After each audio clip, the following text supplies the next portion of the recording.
The sound of children laughing had barely faded into the background when a sudden crack shattered the summer air.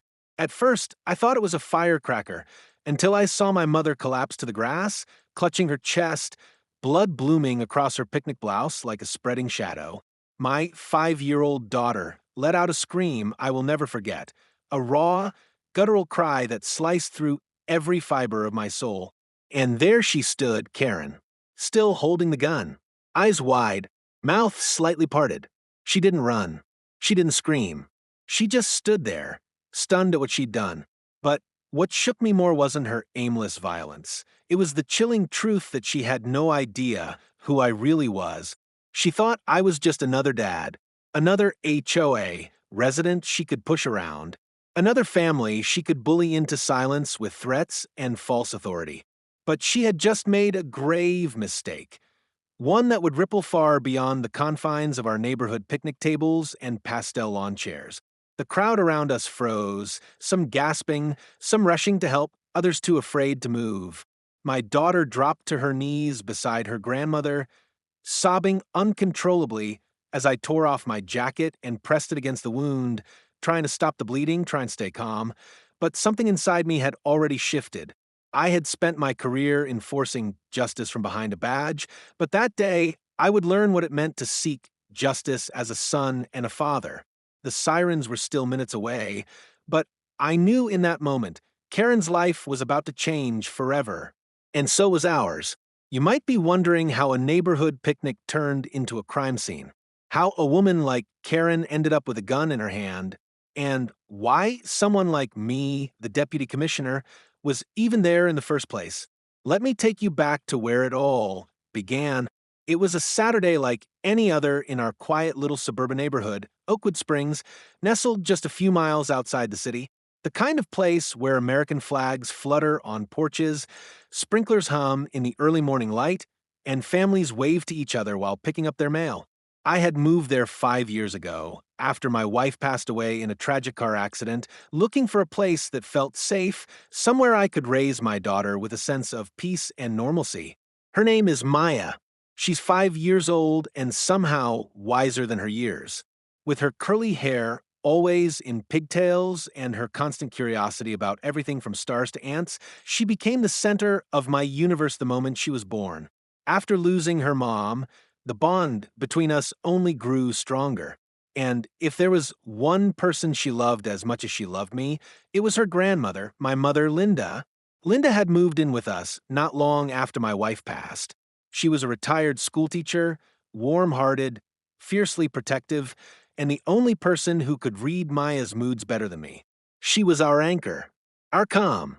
And that Saturday, she was just happy to finally be a part of something normal, something that felt like family again. The HOA had organized a community picnic at the Central Park, a monthly tradition that usually included grilled burgers, lemonade stands run by teenagers, and an awkward but good-hearted attempt at karaoke by our local accountant Bob. That morning, the weather was perfect. The sky painted itself in soft shades of blue, dotted with just the right number of cotton-like clouds. Birds chirped along the rows of dogwoods, and the grass smelled freshly cut. I remember standing in the kitchen, folding up our picnic blanket, while Linda hummed an old tune from the 70s and packed sandwiches into a cooler. Maya skipped around the living room, insisting she wanted to wear her favorite yellow dress because sunflowers make people happy. And honestly, they did. The day had that feeling, the kind you want to bottle up and revisit when things get hard. I didn't know I'd soon be desperate to hold on to it. We arrived at the park around noon. Families were already setting up under the shaded trees, grills sizzling, kids running with kites and chalk-stained hands. Maya dashed off to join her friends near the jungle gym, while Linda and I laid out our blanket near the big oak. We greeted neighbors, most of them friendly, familiar faces we'd come to know over the years. But not all of them. That was the first time I saw her that day, Karen. She stood near the HOA booth like she owned the place. Clipboard in one hand, designer sunglasses in the other, and a frown permanently etched across her face. Karen was the self-appointed queen of the neighborhood. Technically, she was head of the HOA committee, but in her mind, that made her royalty. She had a reputation for writing fines for the smallest things. Leaving your garbage can out 10 minutes past pickup, having flowers that weren't HOA-approved colors, even kids laughing too loudly during playtime. People didn't confront her, not because they agreed with her, but because it was just easier not to. She always found a way to retaliate. Some said she had friends on the HOA board who backed her blindly. Others thought she thrived on power in a world where she felt powerless. When she noticed me walking past the lemonade stand to grab some napkins, her eyes narrowed. "Excuse me," she said sharply. "I hope you submitted the event permission form for that canopy you set up." I blinked, not quite sure how to respond. "It's a blanket," I said calmly, pointing back to our setup. "There's no canopy." She scoffed, muttered something under her breath about noncompliance, and turned away. That was Karen for you. Always looking for a reason to remind people of the rules, even if she had to invent them. I shook it off. It wasn't the first time she had tried to pick a fight, and I knew better than to take the bait.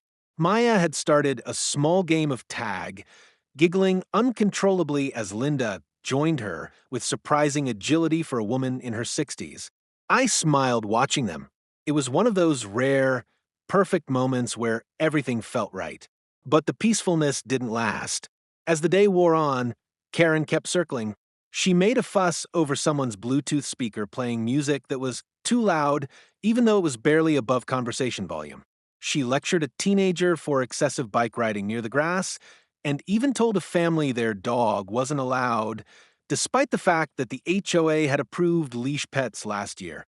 Slowly, the mood started shifting. Conversations grew quieter when she passed. Smiles became forced. People started looking over their shoulders just to make sure she wasn't watching. Linda, ever the peacemaker, tried to approach her. "Karen," she said gently, "it's a picnic, not a board meeting. Maybe let the families breathe a little." Karen gave her a smile, so sharp it could cut glass. "And maybe if everyone followed the rules, Linda, I wouldn't have to remind them," she snapped. That was the first sign that something wasn't right, not just HOA overreach, but something deeper. Something simmering beneath Karen's surface. I saw her a few more times that afternoon, each time more agitated. She spoke in hushed tones to another board member. She scribbled something on her clipboard while glaring at our picnic spot. At one point, she even walked by and stared at Maya and Linda playing with sidewalk chalk, muttering something I couldn't quite catch. Still, I told myself it was just Karen being Karen. And Linda brushed it off too, patting my shoulder. "Don't give her the power," she said.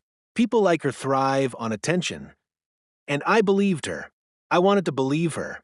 As the sun began to lower in the sky and golden light danced across the field, I took out my phone and snapped a photo of Maya and Linda sitting side by side, both smiling, covered in chalk dust, their cheeks glowing from laughter and sunshine. It was a perfect shot, one I'd later stare at for hours, wondering if I should have seen it coming. Because what none of US knew was that Karen's anger wasn't just HOA-level frustration. She was unraveling, and she wasn't going to stop at fines or warnings this time. Something had pushed her past the edge, and we were all standing on the fault line without realizing the ground beneath us was about to crack wide open. That day was supposed to be a celebration of community. Instead, it became the moment everything changed, the moment we stopped being neighbors and became witnesses, the moment my daughter stopped laughing, the moment my world tilted into a nightmare I never saw coming. And it all began with a picnic, a clipboard, and a woman who refused to be ignored. The day unraveled slowly at first, like a single thread tugged loose in a tightly woven quilt, subtle, but enough to let you know something was off. Karen's complaints began multiplying like weeds in a garden no one had time to tend. First, it was the non-regulation canopy a family had brought, even though it was clearly just a large umbrella meant to shade their newborn. Then, it was a grill emitting what she deemed unacceptable amounts of smoke and scent, a term I had never heard used to describe the smell of grilled hot dogs before. She told a black father playing tag with his son that certain levels of activity weren't appropriate for this community setting. I stood stunned, listening from a few yards away, the audacity in her voice matching the smug confidence she wore like armor. The father simply nodded and walked away, jaw tight, eyes lowered, not out of guilt, but out of exhausted restraint. And I knew that look. I'd worn it many times before, not as a father, but as a black man in a position of authority, constantly walking the line between upholding law and avoiding confrontation that could escalate at the blink of an eye. Linda noticed too. She shook her head, whispering to Maya, trying to distract her from Karen's voice. But Maya was sensitive. She could sense the tension, even if she didn't have the words for it. Still, she smiled through it, handing Karen a dandelion crown she had made. "You look sad," she said innocently, stretching out her hand. Karen flinched as though Maya had thrown something at her, instead of offered a flower. "I don't want your weeds," she spat, brushing past her with enough force to knock the crown out of Maya's small fingers. My daughter looked at me, confused, her bottom lip quivering. I walked over, kneeled beside her, and said, "It's okay, sweetheart. Not everyone understands kindness." I locked eyes with Karen for just a moment, and in that glance, I saw something simmering deeper than annoyance, resentment, rage, a growing detachment from reality. Things accelerated after that. Karen began writing fines on her clipboard. Real fines, she said, even though this was a community event and she had no jurisdiction in a public park. She cornered the event coordinator, demanding they clear out families that hadn't RSVP'd through official HOA channels. She barked orders at teenagers to clean up trash that wasn't theirs. She paced like a hawk with no prey, and every step she took grew heavier, more volatile. Linda, ever the diplomat, approached her again. "Karen, please," she said softly, "this is getting out of hand. You're scaring the children." That did it. Karen snapped. She whirled around and shouted loud enough for half the park to hear. "Don't tell me how to do my job, Linda. You think you're above the rules? You think this is your park? Newsflash, it's not. It's mine. I built this community. I keep it safe. And I'm sick of people like you trampling over everything we've worked for." Linda took a step back. "People like me," she echoed. "What exactly does that mean?" Karen didn't answer. Instead, she turned to the growing audience now forming around her, families exchanging nervous glances, children clutching their parent hands. "Do any of you even pay your dues? Do you even read the community charter? This isn't a free-for-all. We have standards. We have order." Her voice cracked as she shouted, her hands shaking, her chest rising and falling rapidly like a storm brewing behind her ribs. I walked toward her slowly, hands out in a non-threatening gesture, just like I had trained countless officers to do when de-escalating a volatile subject. "Karen," I said calmly, "no one here is trying to undermine the HOA. We're just trying to enjoy a day with our families. Let's take a breath." Her eyes narrowed at me, calculating, jittery. "Of course you'd take her side," she said, nodding toward my mother. "You're all the same. Pretend to play nice, but you don't respect the rules. You think because you smile and talk soft, you can manipulate everyone." My pulse began to throb in my ears. "Karen, that's enough," I said, my voice firmer now. "Please put the clipboard down and step back." But Karen didn't step back. She stepped forward. And then she did something none of us expected. She reached into her handbag and pulled out a small silver handgun. Gasps echoed through the park like ripples in water. Children screamed. Parents rushed to scoop them up. The air changed, suddenly thinner, charged with fear, heavy with disbelief. "Back away from me," she shouted, holding the gun with both hands now, trembling. "I've had enough of being ignored, enough of being disrespected. This is MY community.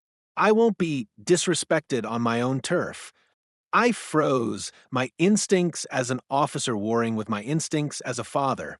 I raised my hands higher, signaling others to stay back, scanning her stance, the way her finger danced near the trigger. "Karen," I said, steadying my voice, "you don't want to do this. You're scared, I get it. You feel unheard. But pulling a weapon won't fix that. Please, just put down." "And oh," she screamed, "they need to listen. All of them, especially her." She pointed the gun at my mother. Everything happened in slow motion. Linda's eyes widened, but she didn't move. She stood still, maybe out of shock, maybe out of fear that running would provoke Karen more. Maya screamed from behind me, and I turned instinctively to block her view, to shield her.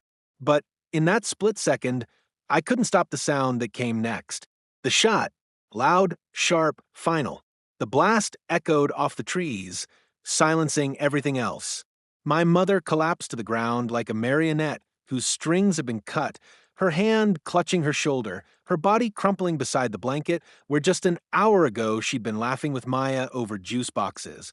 I lunged forward, catching her before her head hit the grass. Blood poured from a wound, staining my shirt, my arms, the earth beneath us. Maya's wails filled the air, raw, high-pitched, unrelenting. Neighbors screamed. Karen stood frozen, the gun still raised, her face pale, her mouth opening and closing like she couldn't believe what she'd done. And I snapped, not in rage, not in chaos, but in cold, focused clarity. I laid my mother gently onto the blanket and turned toward Karen. I walked slowly, deliberately, each step measured, each breath steady. I reached into my pocket, pulled out my badge, and held it high. "My name is James Carter," I said, voice steady despite the pounding in my chest. "I'm the deputy commissioner of this county. You just shot my mother." Karen staggered back, like she'd been struck herself. No, I didn't know," she stammered.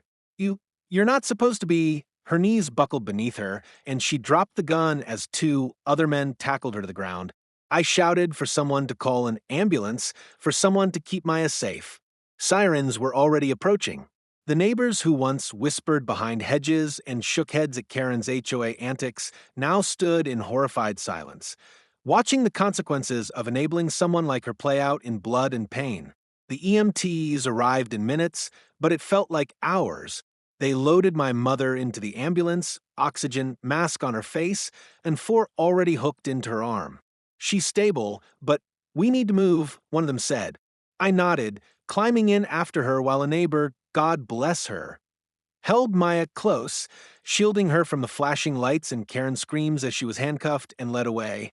As the doors closed behind me and the ambulance sped off, I looked down at my mother's pale face, her eyelids fluttering. "You're okay," I whispered, holding her hand. "You're going to be okay." But deep down, I knew things would never be the same. Back at the park, what had begun as a peaceful afternoon turned into a war zone. Police swarmed the scene, gathering statements. Reporters would come later. The HOA would be in full damage control mode by morning. But none of that mattered in that moment. All that mattered was that my daughter had seen her grandmother shot by someone who was supposed to keep the neighborhood safe. All that mattered was that I had failed to see just how dangerous Karen had become. But I would make sure she never got to hurt anyone again. I would make sure Maya never had to fear going to the park. And I would make sure no community ever gave unchecked power to someone so unhinged. Karen thought she was enforcing order. What she really did was shatter the illusion that silence keeps peace. That day, in the blood-soaked grass of a suburban park, we learned the hard way that real danger doesn't always wear a mask. Sometimes it wears a clipboard, a fake smile, and lives right next door. The days that followed felt like living in the space between two heartbeats, silent, suspended, and terrifyingly uncertain. My mother underwent emergency surgery that night to repair the damage done by the bullet that tore through her upper shoulder, narrowly missing her lung. The doctors told us she was lucky, and I couldn't help but choke on the word, lucky, as I watched her lie unconscious in the ICU, tubes taped to her fragile skin, monitors blinking with every fragile beat of her heart. I didn't feel lucky. I felt hollow, helpless, angry. Maya wouldn't leave my side. Not even for a minute. She didn't speak much those first couple of days. She just kept clinging to her yellow dress like a shield, holding tight to the little sunflower crown she'd tried to give Karen, now wilted and torn. I saw her draw pictures in silence. One of her grandma smiling, one of a woman with angry eyes, and one of herself standing between them, crying. It crushed me. I tried to stay strong, tried to keep my voice calm and soothing when I talked to her, but I was breaking inside. Because I hadn't just watched my mother get shot, I had watched my daughter's innocence get ripped away. And that kind of wound doesn't show up on any x-ray. It settles in the soul. Karen's arrest made national headlines. The video of her pointing the gun, captured on a neighbor's phone, circulated within hours. HOA leader shoots woman at community picnic, the headlines screamed. Everyone suddenly wanted to know more.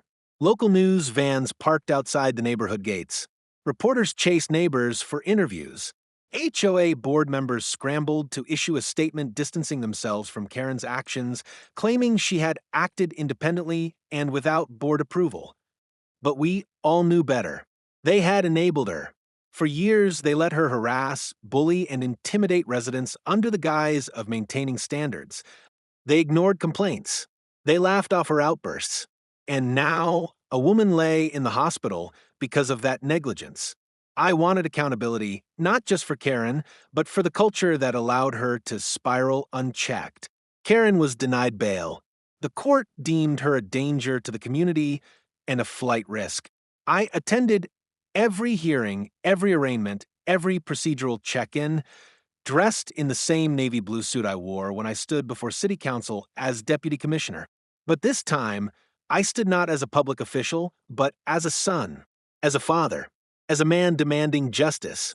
The prosecution didn't need much. The evidence was damning. The video, the witness statements, the firearm she wasn't even legally licensed to carry. Her defense attorney tried to spin a narrative of mental instability, stress, emotional breakdown. They wanted sympathy, claimed she had snapped under the weight of neighborhood conflict, unaddressed trauma, societal pressure. But none of that changed what she did. None of that justified nearly killing a 67-year-old grandmother in front of her 5-year-old granddaughter. I sat through every word, jaw clenched, hands shaking under the table.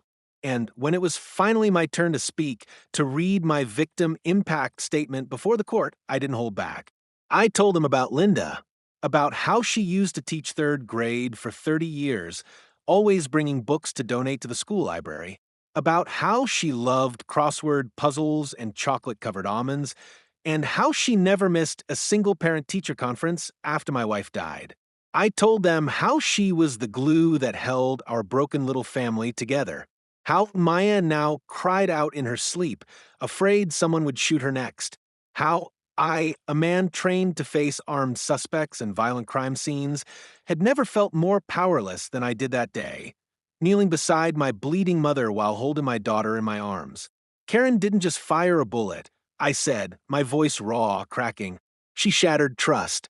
She violated every sacred space a community is supposed to protect. The jury took less than 2 hours, guilty on all counts. Aggravated assault with a deadly weapon, attempted murder, child endangerment, and unlawful possession of a firearm. Karen didn't cry. She didn't scream. She sat there, expressionless, as the sentence was read, 20 years with no chance of parole for the first 15.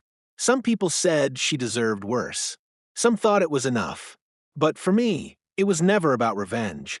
It was about protecting my daughter's future from the poison of unchecked power and misplaced righteousness. It was about drawing a line in the sand for Maya, for my mother, and for every family that had been too afraid to speak up. In the weeks that followed, something changed in Oakwood Springs. Neighbors who used to keep their heads down began reaching out. Families came to our door with meals, cards, flowers. One man knocked just to say, "I'm sorry, I should have spoken up years ago." The new HOA board, elected unanimously after the old one resigned, invited me to consult on new community safety policies. They banned armed HOA patrols. They instituted community mental health checks. They started listening. And slowly, the fear that had hung over our neighborhood like a fog began to lift. But it wasn't just the community that grew. Maya did too. She started therapy, a gentle, play-based one with colors and music. And little by little, the sparkle in her eyes returned. She laughed again. She asked questions again. She hugged her grandmother with more force than before, as if afraid to ever let go again. And Linda, God bless her, healed. The bullet left nerve damage, a long scar, and permanent pain when it rains, but it didn't steal her smile. If anything, she smiled more now. She told me once, while sipping tea on our porch, maybe I was spared to see the world change. Maybe all this pain wasn't for nothing. I didn't know what to say. I just nodded, holding her hand, letting the silence say what words couldn't. Some nights, Maya still asks me, "Daddy, why did Karen do it?" And I don't pretend to have all the answers. I just tell her the truth. Some people get lost inside their own anger, sweetheart. But it's our job to never let that anger win. She nods and pulls her blanket higher under her chin. "Can we plant sunflowers again?" she asks. Grandma says they grow toward the light. And in that moment, I realize the most powerful form of justice isn't just a prison sentence or a courtroom win. It's healing. It's growth. It's watching the ones we love continue to smile despite the pain. So, we plant those sunflowers one by one. We rebuild what was broken. And in the cracks left behind, something stronger begins to grow. There are moments in life that divide everything into before and after. For me and my daughter, that day in the park was one of them. Before the shot was fired, we believed that community meant safety, that authority meant protection, and that if you kept your head down and followed the rules, you'd be okay. But after that day, we realized the rules don't protect you from people who abuse them. And that silence, even from those who mean well, can be just as dangerous as the person holding the gun. My mother survived, but we all carry scars now, some visible, some hidden behind smiles and quiet stares out of the window when the world gets too loud. And while justice was served in a courtroom, what mattered most wasn't what Karen lost, it's what we rebuilt. We rebuilt our sense of safety, our belief in standing up, and our refusal to let people like her continue unchecked. What we gained was clarity. That HOA power structures, when left unaccountable, can become weapons. That there's a fine line between order and control, and when someone like Karen crosses it, the consequences can be irreversible. I know we're not alone. Every week, I receive messages from people across the country, mothers, veterans, teachers, single dads, who've been harassed, fined, shamed, even threatened by HOA leaders who see themselves as rulers, not neighbors. So, if you're one of them, if you felt helpless, unheard, or bullied into silence by your community association, know this: you are not alone. And you are not powerless. Our voices, when shared, when believed, when echoed, can bring change. That's why I created this channel, HOA Denied Access. It's more than just a place for stories. It's a platform for truth, for exposure, for justice, for those who've been silenced. If you've ever been mistreated by an HOA, or you simply want to protect your rights and your family, I invite you to stay with us. We share real stories, offer legal insight, and shine a light where others want darkness. So please subscribe, share this video, and help us grow this movement. Because change doesn't start in courtrooms, it starts with awareness. It starts with you. And together, we can make sure no one else has to face what my family did. This is HOA Denied Access, where silence ends and the fight for justice begins. Thank you for watching. Stay strong, stay safe, and keep speaking up.